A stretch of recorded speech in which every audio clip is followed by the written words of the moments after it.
1996 সালে যিনি ডাক পেয়েছিলেন একজন খেলোয়াড়, ভারতীয় খেলোয়াড় হিসেবে, তিনি কিন্তু তখনও মোহনবাগানেরই একজন ক্রিকেট খেলোয়াড়। তিনি আর কেউ নন, তিনি হলেন সৌরভ গাঙ্গুলি। আজকের ফুটবল ম্যানিয়ায় আজকের প্রথমেই কেন সৌরভ গাঙ্গুলি আমাদের সবার দাদার নাম বলে শুরু করলাম সেটা আপনাদের একটু বুঝিয়ে দিই। মানে আগামী 29শে জুলাই যারা মোহনবাগান সমর্থক আছেন তারা বুঝতেই পারছেন যে কি কারণে 29শে জুলাইটা এত হাইলাইট। কারণ সেটি কিন্তু মোহনবাগান দিবস হিসেবে এখনো উদযাপন করা হয়। সেক্ষেত্রে বিভিন্ন মানুষকে সম্মাননা জ্ঞাপন করা হয় এবং অমর একাদশকে আবারও স্মরণের মাধ্যমে কিন্তু তাদের প্রতি একটা সম্মান জানানো হয়। সেক্ষেত্রে সৌরভ গাঙ্গুলির নামটা কেন এলো, একদমই তাই। আর সেইটাই জানানোর জন্য আজকে আমি দেবস্মিতা রয়েছি ফুটবল ম্যানিয়ায়। এই 29শে জুলাই সেই দাদাকে কিন্তু সম্মান দেওয়া হবে মোহনবাগান রত্ন হিসেবে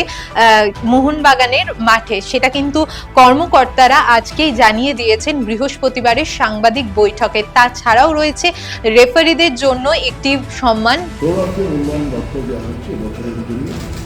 এবং সৌরভ মোহনবাগান থেকেই ভারত খেলেছে, 9 বছর মোহনবাগান ক্রিকেট খেলেছে এবং সৌরভের নিয়ে আর বেশি কিছু বলার ব্যাপার নেই।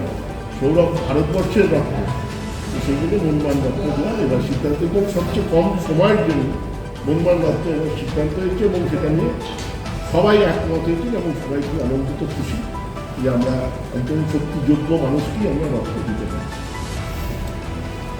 আমরা সৌরভের সঙ্গে যোগাযোগ করি এবং সৌরভ আমাদেরকে আশ্বস্ত করেছেন উনি নিজে থাকবেন, নিজে আবার নেবেন এসে 29শে জুলাই। তো বিমল মুখোপাধ্যায় ছাড়া, যিনি অলরেডি মারা গেছেন, তিনি ছাড়া বাকি যতজনের আমরা নাম বললাম তারা সবাই সেদিনে আসবেন, এসে আবার নেবেন। যাকে বেছে নেওয়া হয়েছে তিনি কিন্তু এবারে সম্মান নিতে আসবেন মোহনবাগানের মাঠে।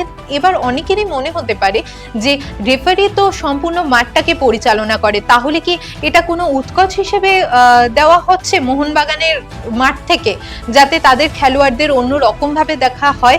কিন্তু একেবারেই সেটা নয়। সেটা যাতে কারোর মনে না হয় সেই ক্ষেত্রেই মোহনবাগানের যারা কর্মকর্তারা আছেন তারা বলেই দিয়েছেন যে এই মুহূর্তে যারা দায়িত্বে আছে রেফারি, তাদেরকে বেছে নেওয়া হচ্ছে না, প্রাক্তন রেফারিদের বেছে নেওয়া হচ্ছে সম্মাননা জ্ঞাপন হিসেবে। তাছাড়াও রয়েছে সাংবাদিক, সেরা সাংবাদিক হিসেবে একজনকে বেছে নেওয়া হয়েছে। তার ঝলকও রইল আপনাদের জন্য। সাংবাদিক হিসেবেও কিন্তু একজনকে বেছে নেওয়া হয়েছে এবারে মোহনবাগানের সম্মান দেওয়ার জন্য। মোহনবাগানের সেরা সাংবাদিক হিসেবে তিনি কিন্তু আসতে চলেছেন 29শে জুলাই। তাছাড়াও যেটি মুখ্যমন্ত্রীর তরফ থেকে জানানো হয়েছে যে এই যে অমর একাদশের ইতিহাস, সেটি কিন্তু স্বাধীনতা বলুন, সমর্থকদের মাঠ থেকে, ফুটবল মাঠ থেকে, সবার মধ্যে থেকে কিন্তু এবার ছাপিয়ে যাবে শিক্ষার্থীদের কাছে।